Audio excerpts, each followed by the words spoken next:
வணக்கம். இன்னைக்கு நம்ம வீடியோவில் ஹோட்டல் ஸ்டைலில் செய்யக்கூடிய காடை வறுவல் எப்படி செய்யலான்னு பார்க்கலாம்.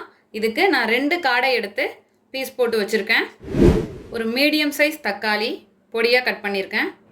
2 பெரிய வெங்காயம் நீல வாக்கில் கட் பண்ணது, 1/2 டீஸ்பூன் மஞ்சள் தூள், 1 டேபிள் ஸ்பூன் தனி மிளகாய் தூள், 1 டேபிள் ஸ்பூன் மல்லித்தூள், 2 டேபிள் ஸ்பூன் அளவுக்கு கெட்டியான தயிர், மிளகு 1/2 டீஸ்பூன், அது இடிக்கல்ல இடித்து எடுத்திருக்கேன், ஃப்ரெஷ்ஷாக இடித்தது.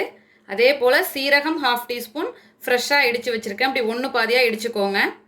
1 table spoon garam masala, 1 table spoon இஞ்சி பூண்டு பேஸ்ட், தாளிப்புக்கு 1 பட்டை, 2 கிராம்பு, 2 ஏலக்காய், கொஞ்சமாக கருவேப்பிலை, உப்பு தேவையான அளவு, எண்ணெய் தேவையான அளவு. இப்போ எப்படி செய்யலான்னு பார்க்கலாம். ஒரு ஃப்ரை பேன் எடுத்துட்டேன். பேன் சூடாயிடுச்சு. இப்போ எண்ணெய் சேர்த்துக்கலாம். நான் 3 டேபிள் ஸ்பூன் அளவுக்கு எண்ணெய் சேர்த்துக்கிறேன். நான் கடலை எண்ணெய் சேர்த்துருக்கேன். நீங்கள் எந்த எண்ணெய் வேணாலும் சேர்த்துக்கலாம். இப்போ தாளிப்பு ஐட்டம் சேர்த்துடலாம்.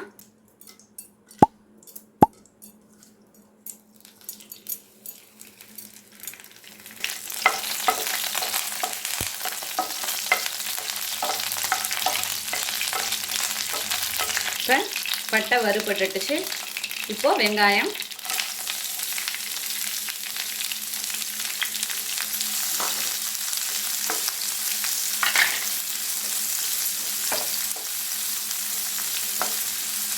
வெங்காயம் நல்லா வதங்கணும்.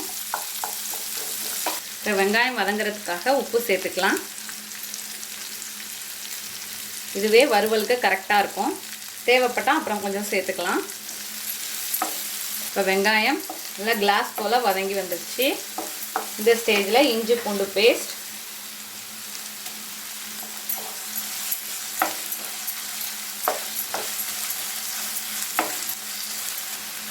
இதில் மஞ்சள் தூள் சேர்த்துடலாம்.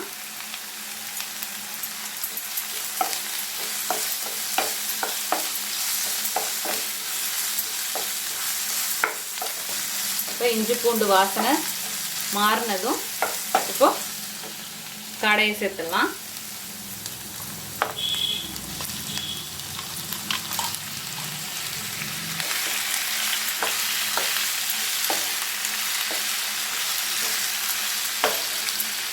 நல்லா கலந்து விட்டுக்கோங்க.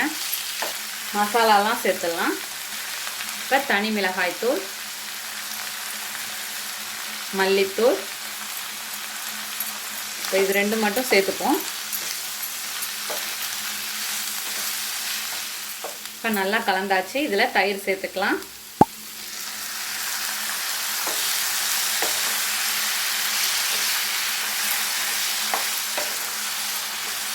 தயிர் சேர்த்து நல்லா கலந்துக்கோங்க. இப்போ தக்காளி நல்லா வதக்கிப்போம். இந்த தக்காளி நல்லா சாஃப்ட் ஆகணும். அது வரைக்கும் நல்லா வதக்கிக்கோங்க. இப்போ தக்காளி ஓரளவுக்கு சாஃப்ட் ஆயிடுச்சு. இதில் கரம் மசாலா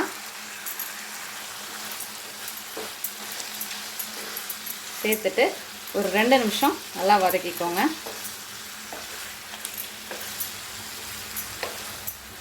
நான் செய்கிற அளவுலேயே நீங்களும் செஞ்சு பாருங்கள். அப்படியே ஹோட்டல் ஸ்டைலில் நமக்கு காடை வறுவல் ரெடி ஆகிடும். இப்போது இதில் 1 கப் அளவுக்கு தண்ணி சேர்த்துக்கலாம். தண்ணி சேர்த்துட்டு உப்பு செக் பண்ணிக்கோங்க. பத்தலைனா இந்த ஸ்டேஜில் சேர்த்துக்கலாம். இப்போது மீடியம் ஃப்ளேம்லேயே வச்சுக்கோங்க. இப்போது கவர் பண்ணிடலாம். மூடி போட்டாச்சு. ஒரு 15 மினிட்ஸ் கழித்து ஓப்பன் பண்ணி காட்டுறேன். அதுக்கு இடையில் 1 or 2 டைம்ஸ் கலந்து விட்டுக்கோங்க, அடி பிடிக்காமல் இருக்கிறதுக்காக. இப்போது 15 மினிட்ஸ் ஆகிடுச்சு. ஓப்பன் பண்ணி பார்க்கலாம். இப்போது தண்ணியெல்லாம் வற்றிடுச்சு. எண்ணெய் பிரிஞ்சு வருது. நான் இடையில் ஒரு 2 டைம் கிளறி விட்டேன். இப்போ காடையும் நல்லா வெந்து வந்துடுச்சு. இந்த ஸ்டேஜில் மிளகு பொடியாக இடித்தது, சீரகம் பொடியாக இடித்தது, இப்படி ஒன்று பாதியாகவே போடுங்க. அப்போ தான் அந்த ஃப்ளேவர் நல்லாயிருக்கும். இப்போ இதில் ஒரு 2 டேபிள் ஸ்பூன் எண்ணெய் விட்டுக்கலாம். இப்போ இந்த ஸ்டேஜில் நீங்கள் தேங்காய் எண்ணெய் கூட சேர்த்துக்கலாம், நல்லாயிருக்கும். எங்கள் வீட்டில் கடலெண்ணெய் யூஸ் பண்ணுறதுனால நான் கடலெண்ணெய் யூஸ் பண்ணுறேன். தேங்காய் எண்ணெய் ஸ்மெல்லு சில பேருக்கு பிடிக்காது. இப்போ கடைசியாக கொஞ்சமாக கொத்தமல்லி தழை சேர்த்துட்டு ஒரு வாட்டி மிக்ஸ் பண்ணிக்கோங்க. இந்த ஸ்டேஜில் போதும்னு நினச்சிங்கன்னா ஸ்டவ்வை ஆஃப் பண்ணிக்கலாம். எங்கள் வீட்டுக்காரவங்களுக்கு கொஞ்சம் ட்ரையாக தான் பிடிக்கும், அதனால் இன்னும் கொஞ்சம் ட்ரையாக வறுத்து எடுத்துக்க போகிறேன். இப்போ நல்லா ட்ரை ஆகிடுச்சு. என் ஹஸ்பண்டுக்கு இப்படி இருந்தால் தான் பிடிக்கும். இந்தளவுக்கு நான் வறுத்து எடுத்துக்கிட்டேன். இப்போ ஸ்டவ்வை ஆஃப் பண்ணிடுவேன்.